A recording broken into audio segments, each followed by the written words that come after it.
Hey comic book fans, welcome back to Comic Book Corner 2.0, and fans, you're back with me, Mike Spider Slayer, again, ready to do that all-important comic book review, so you, the fans, can make a decision on what comic books to buy. And today, guys, we're talking about DC comic, and that is Green Lantern, issue number 49. That's right, fans. And based off of this DC rebirth thing, something big's going to happen, and Jeff Johns is involved, so maybe we'll get a new Green Lantern title or somebody else on it or whatever the case may be. But until then, we're going to follow these current adventures. So this is issue number 49.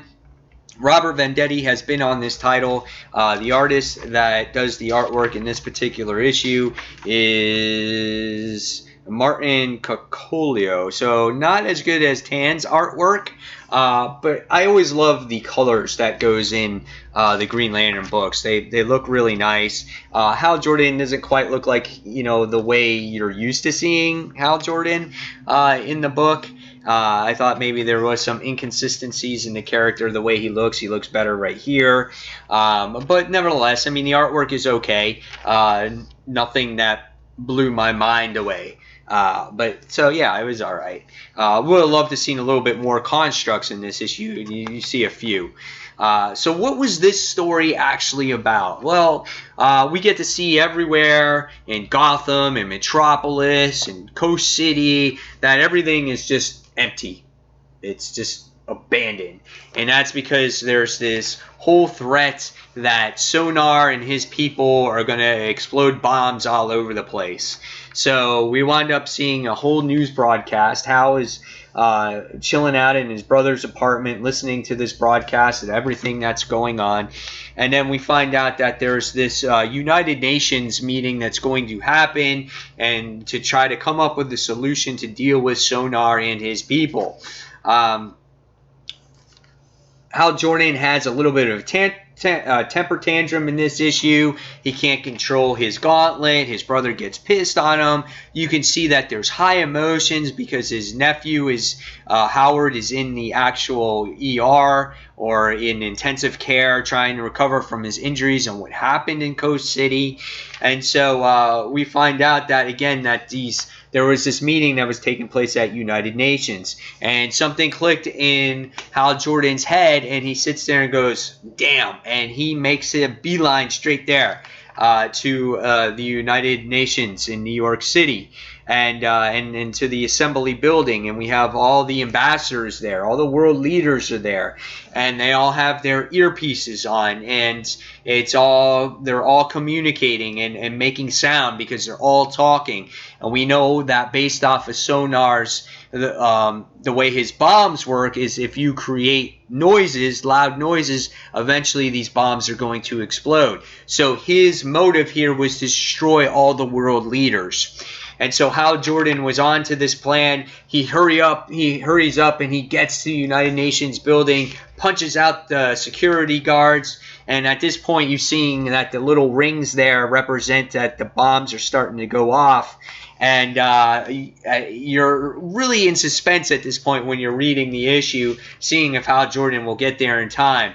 He uses his gauntlet powers to stop the actual bombs for exploding, and he comes to the building and he's just like, shh, you guys gotta be quiet, so nothing blows up. But he uses his gauntlet powers. He saves the day. Nothing blows up. Everyone cheers. Everyone roars. Yay, Hal Jordan! And the next day you wind up seeing Howard. He wakes up and it's just like, oh, Mommy, Daddy, and he's going to be okay. And everyone lives in a happily ever after world. It's like an episode of Full House or Family Matters.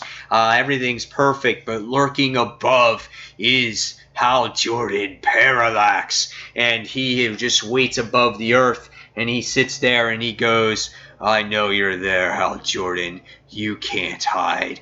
I felt your fear, and the fear of this earth. It can only lead to tragedy. I won't let you destroy Coast City again. Now for freaking 3 ass issues, I've been waiting for Parallax to do something, and he's been just hanging above Earth. Is he finally going to do something? Well, yes. In the next issue it says Parallax Hal versus Renegade Hal. So yeah, so that's how maybe this series comes to an end or before it starts over again, but I'm anxiously awaiting that next issue. What happened to Hal Jordan's little buddies that are waiting above Earth? The book kind of just like abandoned them. You haven't seen them in like 3 issues whatsoever, which I thought is funny. So overall, it was an okay issue. This is nothing to really scream about. This is mainly a filler story to get to where DC wants to get to, I feel, and I think this whole thing with Parallax is just a lead into where Hal is going to next. So definitely looking forward to the next one. This one was okay. I give it a 3.25 out of 5 stars. Nothing fantastic, but if you want to jump on to Green Lantern, do it next issue. That's where I advise, because I think there's going to be some really heated battling going on in the next issue. So again, guys, 3.25 stars from me. Guys, in the comments below, tell me what you thought of Green Lantern issue number 49. And if fans, until that next comic book review, you can check out Comic Book Corner Old School, where I review all kinds of classic old type of comic books. You can check out my group channel called Comic Frontline. So fans, thanks for watching, and this is Mike Spider Slayer signing off. Take care, guys. Bye.